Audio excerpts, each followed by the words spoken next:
नमस्कार साथियों, Suryanagari unique law classes के यूट्यूब चैनल पर मैं डॉक्टर उर्मिला राठी आपका हार्दिक स्वागत अभिनंदन करती हूँ। आप सबको हैप्पी न्यू ईयर। जैसे कि मैंने कहा कि राजस्थान एडीजे का एग्जाम आ चुका है, तो हम एक सीरीज चलेंगे। रोज सुबह 7:30 बजे आपसे मेरी मुलाकात होगी। तो आज फिर मैं आपके सामने हाजिर हूँ डोमेस्टिक वायलेंस एक्ट लेकर। डोंट वरी, मैं आपको सारे एक्ट कराऊंगी, छोटे छोटे रिव्यू सारे दूंगी, इवन टेनेंसी और रेवेन्यू का भी दूंगी। तो चलिए डोमेस्टिक वायलेंस एक्ट काम करते हैं। सबसे पहला सवाल आता है, डोमेस्टिक वायलेंस एक्ट में पढ़ूँ क्या? इतना बड़ा है मैडम, मैं क्या पढ़ूँ? बात तो आपकी सही है कि क्या पढ़ना चाहिए, तो सेक्शन 3 पढ़ लो। इनका जो सबसे फेवरेट है वो सेक्शन 3 होता है, और सेक्शन 3 कहता है कि मैं हूं आपका डोमेस्टिक वायलेंस। लेकिन जब सेक्शन 3 आप स्टार्ट करेंगे तो पहले आपको डोमेस्टिक वायलेंस की क्या करनी है, डेफिनेशन लिखनी है।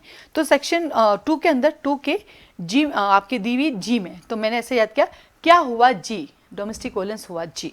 तो ये जी आप कभी नहीं बोलोगे, क्या हुआ जी, डोमेस्टिक वायलेंस, यही तो दिक्कत है।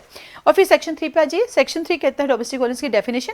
यहाँ पे देखो इन्होंने एक वर्ड लिखा है, रेस्पोंडेंट के द्वारा की जाती है। किसके द्वारा करता है? रेस्पोंडेंट। क्या करता है? 4 चीजें, एक्ट, ओमिशन, कमीशन और कंडक्ट।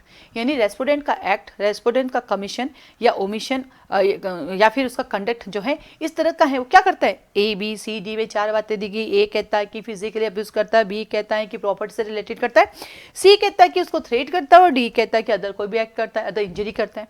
तो ये 4 तरह से डोमेस्टिक वायलेंस करता है। उसके बाद एक्सप्लेनेशन आ जाते हैं। एक्सप्लेनेशन क्या हमें समझाएगा, what is the meaning of sexual physical abuse में क्या आएगा, सेक्शुअल अब्यूज में क्या आएगा, वर्बली क्या आएगा। वर्बली यानी इसके तो बेटी हो रही है, बेटा ही नहीं हो रहा है, ये टॉर्चर भी क्या है, डोमेस्टिक वायलेंस से, ध्यान रखना। और देन आता है आपके पास नंबर 4 कहता है, जो आपका वो कहता है उसको इकोनॉमिकली अब्यूज करना, यानी उसको बाइकआउट कर देना। आज भी ऐसा होता है कि जब बहू शादी करके ससुराल आती है तो सास क्या करती है, रसोई का ताला लगा देती है कि उसके ताले ना रसोई में खाना खाने ना जाए, ये भी अब्यूज है। ठीक वैसे ही उसको क्या करता है, प्रॉपर्टी से भी डिप्राइव कर देते हैं, उसको घर में कोई हिस्सा नहीं देना होता है। हस्बैंड जानबूझ के जो प्रॉपर्टी अदर को ट्रांसफर कर देता है, तो ये उसको क्या करते हैं, फाइनेंशियली अब्यूज करते हैं। फाइनेंशियली को यहाँ पे वर्ड यूज किया, इकोनॉमिक अब्यूज करना।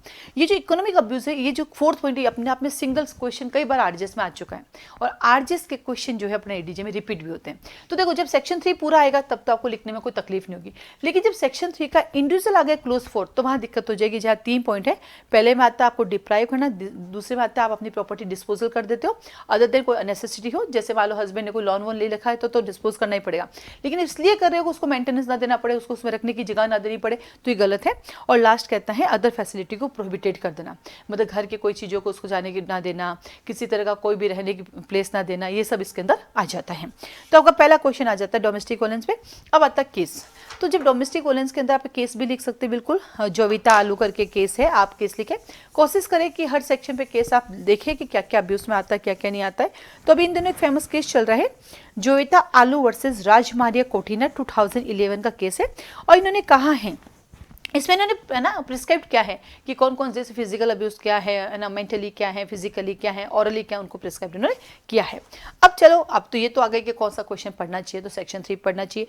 लेकिन अगर हमने सेक्शन 3 के अदर दिन देखे तो कुछ केसेस आपको करना पड़ेगा, जैसे लिव इन रिलेशनशिप है, कई बार आ चुका है केवी शर्मा वर्सेस इंदिरा शर्मा, इससे रिलेटेड अभी हाल ही में जो गाइडलाइन आई है वो भी आपको देखनी चाहिए।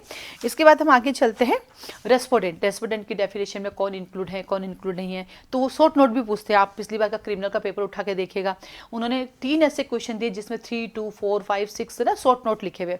तो ये शॉर्ट नोट की वजह से आपको डेफिनेशन क्लोज पढ़ना पड़ेगा, आप डिनाई नहीं कर सकते। मुझे याद है अभी छत्तीसगढ़ का जब मैंने एग्जाम दिया था, उन्होंने एनडीपीएस में सिर्फ पूछ लिया एनडीपीएस की डेफिनेशन बता दीजिए। तो शॉर्ट नोट में कुछ भी पूछा जा सकता है, और अगर वहाँ ऑथेंटिक नहीं आएगा तो आपका नंबर ही 0 हो जाएगा। तो शॉर्ट नोट के पर्पज के लिए आपको डेफिनेशन क्लोज पढ़ना ही पड़ेगा। तो डेफिनेशन क्लोज के अंदर एक क्वेश्चन आता है हमारे पास, के पे आओ। मैंने के को याद किया, के चाहिए तो बोला मॉनिटरी रिलीफ चाहिए। कहते क्या क्या चाहिए तुझे, दिन भर झिकझिक करती है, तो कहती भैया पैसा चाहिए, तो पैसे को यहाँ पे मॉनिटरी वर्ड बोला। तो 2 के आता के चाहिए, मॉनिटरी रिलीफ चाहिए, ये भी आरजेएस में आ चुका है। तो मॉनिटरी रिलीफ यहाँ से स्टार्ट होता है, और रेड विथ होता है सेक्शन नंबर 20। तो 20 कंप्लीट करना। तो अब आपको दूसरा ये भी सीखना पड़ेगा कि भैया एक क्वेश्चन एक जगह से उठ गया है तो उसको कहाँ से दूसरा करना है, क्योंकि एडीजे में कोई भी क्वेश्चन डायरेक्ट नहीं आते। आप पुराना पेपर उठा के देखिए, आपको देखेंगे 2-2 क्वेश्चन वहाँ पे मिलकर देखेंगे। तो के में आ जाता है आपका मॉनिटरी रिलीफ है। मॉनिटरी रिलीफ आपको कैसे देंगे, मजिस्ट्रेट ऑर्डर देगा। जो भी आपको आपके हस्बैंड के तो लॉसेस किए जाते हैं उसको वो आपको फुलफिल करना पड़ेगा, और आपकी बेसिक रिक्वायरमेंट को आपको कंप्लीट देना पड़ेगा। फिर आता है एस आता है रेस्पोंडेंट में कौन इंक्लूड है आपको पता है। अब पहले नहीं था, अमेंडमेंट के एक केस लोग के बाद उन्होंने कहा रेस्पोंडेंट में फीमेल भी आ सकती है। एक फेमस केस आप सबको पता होगा, हीरालाल हरसोरा वर्सेस हरसोरा वाला, हरसोरा वर्सेस हरसोरा वाला केस है। पूरा नाम है उसका हीरालाल हरसोरा वर्सेस कुसुम हरसोरा। फिर आता है एज शेयर हाउस होल्ड, बड़ी अजीब डेफिनेशन है, जब पढ़ने बैठोगे तो आपको लगेगा क्या है ये कहता है शेयर हाउस होल्ड का मतलब एक ही छत के नीचे रहना, और वो छत आपके घर की हो सकती है, रेंटल हो सकती है, हस्बैंड वाइफ की जॉइंट हो सकती है, या उनके रिश्तेदारों की हो सकती है जिन्होंने उसको लाइफ टाइम रहने के लिए दिया है, तो उसको बोलते हैं शेयर हाउस होल्ड। तो उसमें किराए की घर की कैसी भी हो सकती है। देन हम चलते हैं सेक्शन 4 पे 5 पे। तो 5 जो है क्वेश्चन दे सकता है आपका, duty of public officer, service providers, magistrate and police officer की क्या क्या ड्यूटीज होती है। तो यहाँ पे जब आप पढ़ोगे तो देखोगे इनको लीगल एड देना है, तो जहाँ भी कोई क्वेश्चन आया हर जगह लीगल एड की तो फैसिलिटी है ही है। तो आपको देखो ए से लेकर ई तक के इन्होंने दे रखा कौन कौन सा ऑर्डर दे सकता है। और जो सबसे अच्छी बात है प्रोवाइडेड की, वो कहता है कि पुलिस ऑफिसर जो कॉग्निजेबल ऑफेंस है तो एफआईआर भी दर्ज कर सकता है। इट्स मीन आता है कि डोमेस्टिक वायलेंस एक्ट के अंदर कंप्लेंट भी फाइल हो सकती है और आप क्या कर सकते हैं, इसके अंदर एफआईआर भी दर्ज कर सकते हैं। फिर आता है आपके पास सेक्शन 8 to 9, यहाँ पर भी एक क्वेश्चन बन सकता है कि प्रोटेक्शन ऑफिसर की अपॉइंटमेंट कैसे की जाती है और प्रोटेक्शन ऑफिसर की क्या क्या ड्यूटीज होती है, क्या क्या कार्य होते हैं। तो यहाँ पे देखो ए से लगा के आपके लिए पॉइंट दे रखे हैं आई तक। अब आपका पहला क्वेश्चन है कि क्या मैडम लाइन से याद करना लिखना जरूरी है या फिर उसमें जो है नंबर कम मिलेंगे, ऐसा नहीं है। आप ऊपर नीचे दाएं बाएं कुछ भी लिख सकते हो, लेकिन फिर नंबरिंग ABCD नहीं लगाओगे, क्योंकि अगर आपको ABCD नंबरिंग लगाना है फिर तो आपको वही लिखना पड़ेगा जो लॉ में लिखा है। लेकिन आप अगर बिना नंबरिंग मतलब इसके करते हो तो 1 2 3 लगा दो, एरो करके लिख लो। लेकिन मैं फिर से कहूंगी कि अगर आप नंबरिंग के साथ लिखोगे तो कभी आप भूलोगे नहीं, क्योंकि अभी आपको पता है कि भैया ए से आई तक 9 पॉइंट है, ये आपको पता है। अब एग्जाम में अगर आपने ऊपर नीचे किया तो फिर पहले तो 9 पॉइंट याद ही नहीं आएंगे, फिर आप एक्स्ट्रा बातें लिखा के कैसे करके उसको 9 कंप्लीट करेंगे। इससे अच्छा है कि आप अपना की पॉइंट बना दीजिए। जैसे पहला है, पहले मजिस्ट्रेट की हेल्प करना आ जाएगा। सेकंड आ जाता है DIA रिपोर्ट देना। थर्ड है तो थर्ड के अंदर आप क्या जाएगा, प्रोटेक्शन ऑर्डर के लिए एप्लीकेशन लगाना। डी है तो डी में आ जाएगा फ्री लीगल एड दिलाना। ई है तो ई में आ जाएगा सर्विस प्रोवाइडर की लिस्ट बनाना। एफ है तो एफ में आ जाएगा उसको शेयर हाउस होल्ड अवेलेबल कराना। जी है तो मेडिकल इंक्वायरी करना। फिर आता है एच है तो क्या होता है, मॉनिटरी रिलीफ के लिए प्रोसीजर क्या होगा। फिर आई अदर कोई ड्यूटीज़ है। तो इस तरह से हम लोगों की ADJ की मेन के बैचेस चल रहे हैं। उस मेन के बैचेस में हम लोग यही करते हैं, जो भी आपको की पॉइंट बताए ना, तो जहाँ भी की पॉइंट बनते हैं वहाँ पे हम लोग की पॉइंट बना देते हैं। जहाँ भी केस लॉज होता है वहाँ केस लॉ कर लेते हैं और एक डिस्कशन हमारी क्लास होती है, जिस क्लास के थ्रू जैसा भी मैंने आपको बताया इस तरह से पूरा थोड़ा सा इससे थोड़ा सा और डिटेल पढ़ लेते हैं। जैसे सेक्शन 3 था तो उस पर कैसे डायग्राम बना के प्रेजेंटेशन दे सकते हैं, तो वो क्लास में हमारी चल रही है। उसका क्लास का टाइमिंग है इवनिंग के अंदर 8 से लेकर 10 बजे तक। साथ में उसकी रिकॉर्डिंग भी होती है। इन तक के आप क्लास में नहीं आ पाते तो आप रिकॉर्डिंग भी देख सकते हैं। और हमारा टेस्ट पेपर भी होता है साथ में। टेस्ट पेपर का सोल्यूशन सुबह 8 से 9 होता है।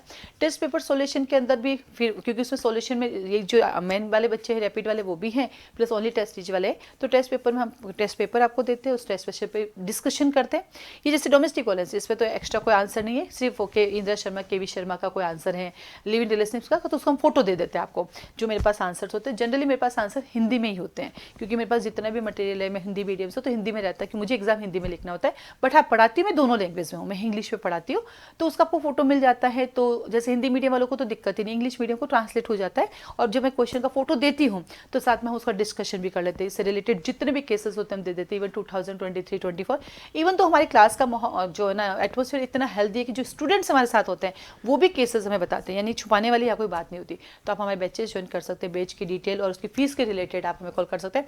आपको लगता है मैडम जनवरी आ गया अब तो बहुत लेट हो गया, या फरवरी में आपने वीडियो देखा बहुत लेट, आप कभी भी ले सकते हैं इसको। तो ये तो वैसे भी रिकॉर्डिंग है, अभी तो एग्जाम तो मार्च में है ना, तो आप कभी भी ज्वाइन करें ना। रिकॉर्डिंग है तो आप आराम से 5-6 घंटे बैठ के करें, रात को 10 बजे से लेकर सुबह 6 बजे तक आप कर सकते हैं। तो उसमें कोई इशू नहीं है। कभी आप लेट कभी इंसान होता ही नहीं है। लेट तब होता है जब आपका 9 मार्च को एग्जाम खत्म हो जाएगा, उसके अलावा तो लेट हो ही नहीं सकता। चलिए आगे बढ़ते हैं। सेक्शन 10 आता है सर्विस प्रोवाइडर। तो सबसेक्शन 1 कहता है कौन सर्विस प्रोवाइडर का रजिस्ट्रेशन कैसे किया जाएगा। सेकंड कहता है उनकी क्या क्या पार्ट्स होगी, है ना। और सबसेक्शन 3 कहता है सर्विस प्रोवाइडर जब गुड फेथ में प्रोसीडिंग करता है तो उस पर कोई भी केस नहीं किया जाएगा। सेक्शन 11 एक अपने आप में क्वेश्चन देता है कि गवर्नमेंट क्या क्या प्रोटोकॉल्स, गवर्नमेंट की क्या क्या ड्यूटी है। यहाँ पे सेंट्रल गवर्नमेंट स्टेट गवर्नमेंट दोनों आएंगी, वो कैसे प्रोटोकॉल प्रिपेयर करेगी, यहाँ से क्वेश्चन बन सकता है। सेक्शन 12 ऑफकोर्स अपने आप में क्वेश्चन रहता है मजिस्ट्रेट को एप्लीकेशन लगाना है और मजिस्ट्रेट के एप्लीकेशन का प्रोसीजर क्या होगा। प्रॉब्लम इस क्वेश्चन आ सकता है कि जब सेक्शन 12 में आपने एप्लीकेशन लगा दी है for the purpose of domestic violence के प्रोटेक्शन और उसके मेंटेनेंस के लिए, और वही 125 CRPC लगा लिया आपने मेंटेनेंस के लिए, वही आप हिंदू मैरिज एक्ट सेक्शन 25 और 24-25 लगा लिए, और वहीं आप जो है क्या बोलते हैं Hindu adoption and maintenance act के अंदर सेक्शन 18 में भी एप्लीकेशन लगा दी। अब 4 एप्लीकेशन एक साथ मूव हो गई है, तो कौन सी एप्लीकेशन कैसे सुनी जाएगी, कैसे करे जाएंगे, इसका भी प्रोविजन दिया हुआ है। पता कहाँ दिया हुआ है, आप आइए सेक्शन 26 में आइए। सेक्शन 26 में कह रखा है कि आप मोर देन 1 जगह जा सकते हैं, आप मोर देन 1 एप्लीकेशन लगा सकते हैं, कोई दिक्कत नहीं है, ठीक है। तब इवन आप 498A भी लगा सकते हैं, ये भी ध्यान रखना, आप 498A की एप्लीकेशन भी लगा सकते हैं, सारी है। तो देखो लिखा ना civil code, family code, criminal. तो ये कैसे करेंगे 2 सेक्शन एक साथ लेके, तो इसको सीखना है तो आप हमारी क्लास में ज्वाइन कर सकते हैं। आगे बढ़ते हैं इसी के साथ ही।